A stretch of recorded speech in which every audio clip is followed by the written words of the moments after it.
ខ្ញុំស្នេហ៍គេគ្រាន់តែទុកខ្ញុំជាមិត្តគេមិនដឹងការពិតទឹកភ្នែកខ្ញុំហូរម្ដេចក៏មិនស្ដាប់ឮ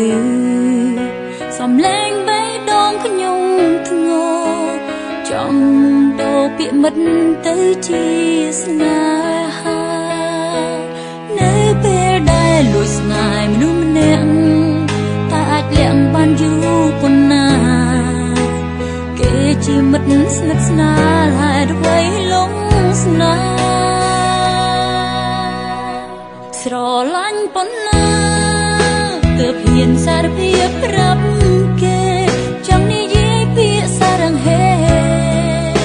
ឲ្យគេដឹងថាខ្ញុំស្នេហ៍ធ្លាប់តែនិយាយពេលដែលគ្មានគេលាក់ចិត្តស្នេហ៍ព្រោះចង់នៅក្បែរព្រោះ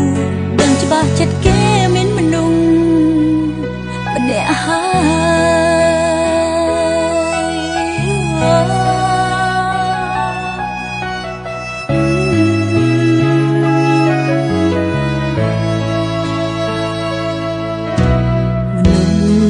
ខ្ញុំស្នេហ៍គេមិនដែលដឹងចិត្តខ្ញុំទេគេប្រាប់ខ្ញុំពីអ្នកដែលគេស្រឡាញ់ស្ដាប់ហើយជឿប៉ុណ្ណាពេលដែលមនុស្សខ្លួនស្រឡាញ់ថាគេកំពុងស្រឡាញ់ម្នាក់ផ្សេងនៅពេលដែលលួចស្នេហ៍មនុស្សម្នាក់លាក់បានយូរប៉ុណ្ណាគេជាមិត្តស្និទ្ធស្នាលហើយអ្វីលងស្នេ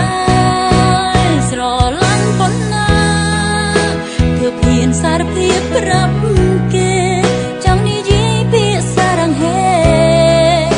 ឲ្យគេដឹងថាខ្ញុំស្នេហ៍ធ្លាប់តែនិយាយពេលដែលគ្មានគេលាក់ចិត្តស្នេហ៍ព្រោះចង់នៅក្បែរ